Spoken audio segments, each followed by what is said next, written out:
கிறிஸ்துவுக்குள் அன்பான சகோதர சகோதரிகளே, உங்கள் யாவருக்கும் கர்த்தராகிய இயேசு கிறிஸ்துவின் நாமத்தினாலே ஸ்தோத்திரங்களையும் நல்வாழ்த்துக்களையும் இந்த நாளிலே சொல்லிக் கொள்கிறேன். கடந்த நாட்களிலே நாம் வெளிப்படுத்துதல் 20ஆம் அதிகாரத்திலே பார்த்து கொண்டு வருகிறோம். இந்த நாட்களிலே நாம் மீதமுள்ள வசனங்கள் அதே அதிகாரத்திலே 11வது வசனத்திலிருந்து 15வது வசனம் வரை நாம் தியானத்திற்காக வேத ஆராய்ச்சிக்காக நாம் எடுத்துக்கின்றோம். இந்த வசனமானது நமக்கு என்ன கற்றுத்தரப் போகிறது என்பதை குறித்து நாம் பார்க்க போகிறோம். பின்பு நான் பெரிய வெள்ளை சிங்காசனத்தையும் அதன் மேல் வீட்டிருக்கிறவரையும் கண்டேன். அவருடைய சமூகத்திலிருந்து பூமியும் வானமும் அகன்று போயின, அவைகளுக்கு இடம் காணப்படவில்லை. மரித்தோராகிய சிறியோரையும் பெரியோரையும் தேவனுக்கு முன்பாக நிற்க கண்டேன். அப்பொழுது புஸ்தகங்கள் திறக்கப்பட்டன. ஜீவ புஸ்தகம் என்னும் வேறொரு புத்தகமும் திறக்கப்பட்டது. அப்பொழுது அந்த புத்தகங்களில் எழுதப்பட்டவைகளின்படியே மரித்தோர் தங்கள் தங்கள் கிரியைகளுக்கு தக்கதாக நியாய தீர்ப்படைந்தார்கள். சமுத்திரம் தன்னிலுள்ள மரித்தோரை ஒப்புவித்தது. மரணமும் பாதாளமும் தன்னிலுள்ள மரித்தோரை ஒப்புவித்தது. யாவரும் தங்கள் தங்கள் கிரியைகளின்படியே நியாய தீர்ப்படைந்தார்கள். அப்பொழுது மரணமும் பாதாளமும் அக்கினி கடலிலே தள்ளப்பட்டன. இது 2ஆம் மரணம். ஜீவ புஸ்தகத்தில் எழுதப்பட்டவனாக காணப்படாதவன் எவனோ அவன் அக்கினி கடலிலே தள்ளப்பட்டான். ஆமென். இந்த வசனங்கள் நமக்கு இங்கே இந்த காரியங்களை இங்கே சொல்லுகிறது. இந்த யோவானானவன் இங்கே இந்த சாத்தானானவன் அக்கினி கடலிலே தள்ளப்பட்ட பிறகு, அவர்கள் வாதிக்கப்பட்ட பிறகு, அங்கே ஒரு பெரிய சிங்காசனம், வெள்ளை சிங்காசனம் இருப்பதை அங்கே பார்க்கிறான். அந்த வெள்ளை சிங்காசனத்தின் மேலே வீற்றிருக்கிறவர் ஒருவரை கண்டேன் என்று இங்கே சாட்சி சொல்லுகிறான். அப்பொழுது அவருடைய சமூகத்திலிருந்து இந்த வானமும் பூமியும் அகன்று போயின, தன்னுடைய இடத்தை விட்டு அகன்று போயின, அவைகளுக்கு இடம் காணப்படவில்லை என்று அங்கே சொல்லுகிறான். இந்த சம்பவம் நடக்கும்போது ஆண்டவர் அங்கே வெள்ளை சிங்காசனத்திலே அங்கே இருக்கிறார். அங்கே வெள்ளை சிங்காசனத்திலே இருக்கும்போது அங்கே இந்த உலகத்திலே மரித்தவர்களுக்கு, வாழ்ந்து தன்னுடைய வாழ்க்கை பிரயாணத்தை முடித்தவர்களுக்கு ஆண்டவர் இப்பொழுது நியாய தீர்ப்பு செய்யும்படியாக அங்கே வெள்ளை சிங்காசனத்திலே அங்கே ஃபைனல் ஜட்ஜ்மெண்ட் நேரத்திலே உட்கார்ந்திருக்கின்ற காரியத்தை இங்கே யோவானானவன் காண்கிறான். இப்பொழுது இந்த உலகத்தில் உள்ள மரித்தோர்களுக்கு அனைவருக்கும் ஒரு கடைசியான ஒரு நியாய தீர்ப்பு ஆனது அங்கே செய்யப்பட போகிறது. அந்த நியாய தீர்ப்பை குறித்து அங்கே யோவானானவன் பார்க்கிறான். அப்பொழுது மரித்தோர்கள், சிறியோர்கள், பெரியோர்கள் தேவனுக்கு முன்பாக அவர்கள் எழுந்து நிற்கிறதை அங்கே செகண்ட் ரெஸ்டரேஷன், 2ஆம் உயிர்த்தெழுதலே அவர்கள் எழுந்து நிற்பதை அங்கே பார்க்கிறான். அவர்கள் நிற்கும்போது அப்பொழுது புத்தகங்கள் அங்கே திறக்கப்பட்டன என்று அங்கு சொல்லப்படுகிறது. அந்த புத்தகங்கள் ஜீவனுள்ள தேவனுடைய புத்தகம், லைஃப் ஆஃப் புக் என்று அங்கு அழைக்கப்படுகிறது. அந்த புத்தகத்தில் எழுதப்பட்டவைகளின்படி மரித்தோர் தங்கள் தங்கள் கிரியைகளை தக்கதாக, தங்களுடைய செய்கைகளுக்கு தக்கதாக அங்கே அவர்கள் நியாய தீர்ப்பை அடைந்தார்கள் என்று வேதம் நமக்கு இங்கே சொல்லிக் கொடுக்கிறது. இந்த சமுத்திரமானது தன்னில் மரித்தவர்களை அங்கே ஒப்புவிக்கிறது. இந்த மரணமும் தன்னில் மரித்தவர்களை அங்கே ஒப்புவிக்கிறது. இந்த பாதாளமும் தங்களில் மரித்தோரை தங்களை அங்கே சரியாக இங்கே தேவனிடத்திலே அங்கே ஒப்புவிக்கிற காரியத்தை நாம் அங்கே பார்க்கிறோம். இப்பொழுது தேவனானவர் அங்கே பொறுமையாக நிதானமாக ஒரு நியாயம் விசாரிக்கிறார். வெள்ளை சிங்காசனத்திலே அவர் நியாயம் விசாரிக்கிறார். ஒவ்வொருவருடைய கிரிகளின் நிமித்தமாக அவர்களுக்கு அங்கே நியாய தீர்ப்பு அடைந்தார்கள் என்று வேதம் நமக்கு அங்கு சொல்லித் தருகிறது. இந்த சம்பவத்திற்கு பின்பாக அங்கே மரணமும் பாதாளமும் அக்கினி கடலிலே அங்கே தள்ளப்படுகிறது. இது 2வது மரணம் என்று சொல்லப்படுகிறது. இந்த 2வது மரணமானது தேவனுக்கும் நமக்கும் உள்ள நித்திய பிரிவினையை உண்டாக்குகிறது.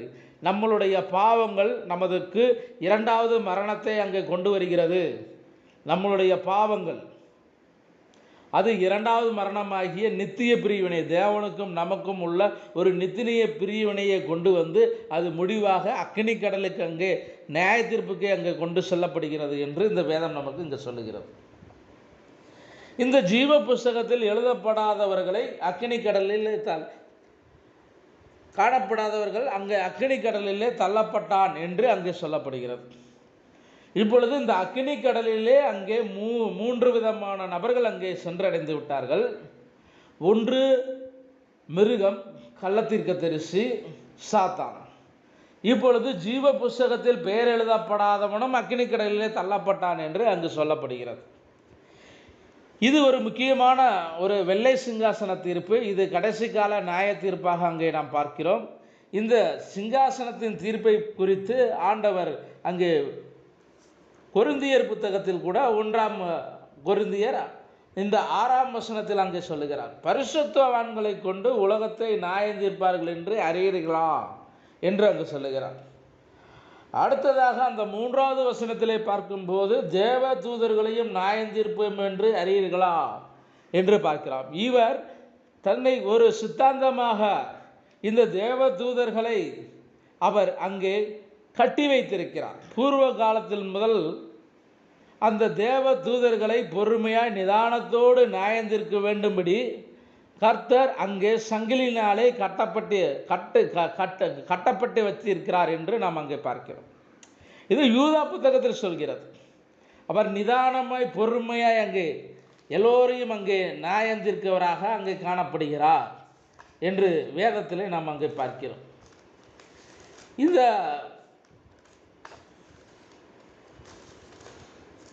இந்த யூதா புத்தகத்திலே கூட நாம் சில காரியங்களை நாம் பார்க்கிறோம். அப்புறம் இந்த கடைசி காலத்தில் தங்கள் துன்மார்க்கர்களுடைய இச்சைகளின்படி நடக்கிற பரியாசக்காரர்கள் அங்கே தோன்றுகிறார்கள். அவர்களை சரியாக அங்கே நியாயந்திருக்கிறார். அவர்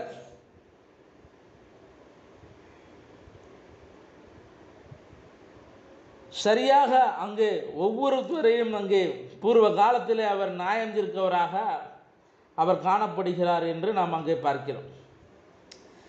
இப்படியாய் அவர் இந்த காரியங்களை எல்லாம் செய்து இந்த பூர்வ காலத்திலே இந்த உலகத்தை தப்ப விடாமல் இந்த நீதியை பிரசங்கித்த நோவா முதலான 8 பேரை காப்பாற்றி அந்த அவபக்தியுள்ளவர்கள் நிறைந்த உலகத்தின் மேல் ஜலப்பிரளயம் வரப்பண்ணி இந்த சோதம் குமாரா எனும் பட்டயங்களை சாம்பலாக்கி கவிழ்த்து போட்டு அதை ஆக்கினைக்குள்ளாக தீர்த்து பிற்காலத்தில் அவபக்தியாய் நடப்பவர்களுக்கு அதை சிஸ்தாந்திரமாக வைத்து அங்கே அவர்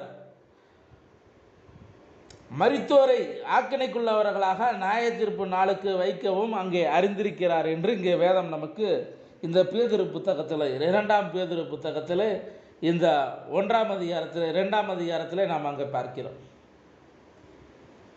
அந்த பாவம் செய்த தூதர்களை தேவன் தப்பிக்க விடாமல் அந்தகார சங்கிலினாலே கட்டி நரகத்திலே தள்ளி நியாய தீர்ப்புக்கு வைக்கப்பட்டவர்களாக ஒப்பு கொடுக்கப்பட்டிருக்கிறார் என்று நாம் அங்கே சொல்லுகிறோம். இந்த வேதம் நமக்கு இங்கே நியாய தீர்ப்பு உண்டு என்று அங்கே சொல்லுகிறது. அந்த நியாய தீர்ப்பு அது வெள்ளை சிங்காசன தீர்ப்பாக அங்கே நாம் பார்க்கிறோம். The great white throne judgement. இது முக்கியமானது. உலகத்தில் மனிதனாக பிறந்த ஒவ்வொரு மனிதனும் அந்த நியாய தீர்ப்பிலே தப்பிக்க இயலாது. ஜீவ புஸ்தகத்தில் பேரெழுதப்பட்ட ஒருவன் மட்டுமே அவன் நித்திய ஜீவனை பெற்றுக்கொண்டு ஆண்டவருடைய சமூகத்துக்களே இருக்க முடியும். அவன் முதலாவது உயிர் தெழுதலில் பங்குள்ளவனாக அங்கே இருக்கிறான் என்று நமக்கு வேதம் இங்கே சொல்லிக் கொடுக்கிறது. ஆனால் தானியேல் புத்தகத்திலே நாம் பார்க்கும்போது இங்கே தானியேலுக்கு எழுதின புத்தகம் 7ஆம் அதிகாரத்திலே அங்கே ஆண்டவர் அங்கு நியாய தீர்ப்பை குறித்து ஒரு காரியத்தை அங்கே சொல்கிறார். அங்கே 7ஆம் அதிகாரம் 9ஆம் வசனத்திலே நாம் பார்க்கும்போது அங்கே நான் பார்த்து கொண்டிருக்கையில் சிங்காசனங்கள் வைக்கப்பட்டன. நீண்ட ஆயுசுள்ளவர் வீட்டிருந்தார். அவருடைய வஸ்திரம் உறைந்த மலையைப் போலவும் அவருடைய சிரசின் மயிர் வெண்மையாகவும் பஞ்சை போல துப்புரவாகவும் இருந்தது.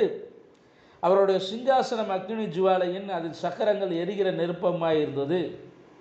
அக்கினியின் நதி அவர் நடுவில் இருந்த நதி அவர் சந்ததியிலிருந்து புறப்பட்டு ஓடினது. 1000 பேர் அவரை சேவித்தார்கள். கோடான கோடி பேர் அவருக்கு முன்பாக நின்றார்கள். நியாய சங்கம் உட்கார்ந்தது. புஸ்தகங்கள் திறக்கப்பட்டது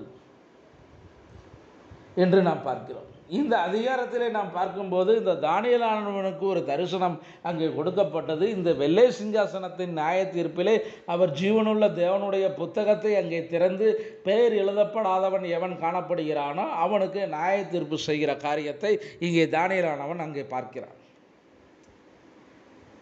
அவங்க மரித்தோர்கள் சிறியோர் பெரியோர் அனைவரும் அங்கே தேவனுக்கு முன்பாக அங்கே நிற்கிறார்கள் என்று இங்கே தானியேலானவனும் இங்கே இதே வெளிப்படுத்துவது 20ஆம் அதிகாரத்தை குறித்து அவன் தன்னுடைய சொப்பனத்திலே அங்கே தரிசனமாக இங்கே தானியேல் புத்தகத்திலே 7ஆம் அதிகாரத்திலே அவன் பார்த்திருக்கிறான். இப்படியாய் ஆண்டவர் தன்னுடைய வெள்ளை சிங்காசன தீர்ப்பிலே அங்கே நியாய தீர்ப்பு செய்பவராக பார்க்கிறோம். இந்த 2 பேதுரு புத்தகத்திலே 2ஆம் அதிகாரத்திலே நாம் பூர்வ காலம் முதல் தூதர்களை அவர் கட்டி வைத்திருக்கிறார், நியாய தீர்ப்புக்கென்று கட்டி வைத்திருக்கிறார் என்று நாம் பார்க்கிறோம். ஒரு நியாய தீர்ப்பு செய்யப்பட போகிறது. இந்த உலகத்தில் மரித்தோருக்கு ஒரு நியாய தீர்ப்பு செய்யப்பட போகிறது. அவர்கள் தங்கள் கிரியைகளின்படி அவர்கள் நியாய தீர்ப்பு அடைகிறார்கள். இறுதியில் அவர்கள் அக்கினி கடலிலே தள்ளப்படுகிறார்கள் என்று வேதம் நமக்கு இங்கே சொல்லிக் கொடுக்கிறது. இதற்கு முன்பாக இந்த இப்பொழுது இருக்கக்கூடிய வானம் பூமி அங்கே காணப்படாமல் போகப் போகிறது, இடமில்லாமல் போகப் போகிறது என்பதை குறித்து நாம் அங்கே பார்த்திருக்கிறோம். இதற்கு பின்பாக புதிய வானம் புதிய பூமி அங்கே உருவாகிறது. புதிய எருசலேம் நகரமானது இங்கே பூமிக்கு ஸ்தாபிக்கப்பட போகிறது. அவர்கள் கர்த்தருடைய ராஜ்யத்தை ஆளப் போகிறார்கள் என்பதை குறித்து நாம் வரக்கூடிய நாட்களிலே தியானிக்கப் போகிறோம். இந்த நாட்களிலே நாம் கற்றுக்கொண்ட வசனம் என்ன சொல்கிறது என்றால், the great white throne judgement, இந்த வெள்ளை சிங்காசன தீர்ப்பு இது தேவனால் அங்கே செய்யப்படுகிறது. அவர்கள் 2ஆம் உயிர்த்தெழுதலில் வருகிறார்கள். அவர்கள் 2ஆம் உயிர்த்தெழுதலில் பங்கடைந்து அவர்கள் தங்களுடைய சொந்த கிரியைகளின் நிமித்தமாக அவர்கள் நியாய தீர்ப்பு அடைகிறார்கள். இறுதியில் அக்னி கடலிலே அங்கே சேர்கிறார்கள் என்று நாம் பார்க்கிறோம். இங்கே ஜீவனுள்ள தேவனுடைய புத்தகத்தை நாம் பார்க்கிறோம். ஜீவனுள்ள தேவ புஸ்தகம் அங்கே நாம் பார்க்கிறோம். அந்த புத்தகத்தில் பெயர் எழுதாமல் காணப்படுகிறவன் எவனோ அவன் அக்னி கடலிலே தள்ளப்பட்டான் என்று வேதம் நமக்கு இங்கே சொல்லி முடிக்கிறது. இப்பொழுது இந்த 2ஆம் உயிர்த்தெழுதல் வரை அவர்கள் உயிரடையவில்லை என்று நாம் பார்க்கிறோம். இந்த வெள்ளை சிங்காசன தீர்ப்பிலே ஒரு இரக்கம் அங்கே காணப்படுவது இல்லை. அவர்கள் அந்த சிங்காசனத்திலே ஒரு இரக்கத்தை அங்கே பார்க்க முடியாது. தேவன் அங்கே முழுமையாக தன்னை நியாயாதிபதியாக, யூதா கோத்திரத்து சிங்கமாக, நியாயாதிபதியாக தன்னை வெளிப்படுத்துகிறார். எனவே அங்கு தங்களுடைய சொந்த கிரிகளின்படியாக அவர்கள் நியாய தீர்ப்பை அடைய வேண்டிய ஒரு சூழ்நிலை ஏற்படுகிறது என்று வேதம் நமக்கு இங்கே கற்றுத்தருகிறது என்று நாம் பார்க்கிறோம். இதோடு நாம் 20ஆம் அதிகாரத்தை நிறைவு செய்து விடுகிறோம். 21ஆம் அதிகாரத்தையும் 22ஆம் அதிகாரத்தையும் வரக்கூடிய நாட்களிலே நாம் ஆராய்ச்சிக்கு எடுத்துக்கொள்வோம். கர்த்தர் தாமே இந்த வார்த்தையை ஆசீர்வதிப்பாராக. ஆமென்.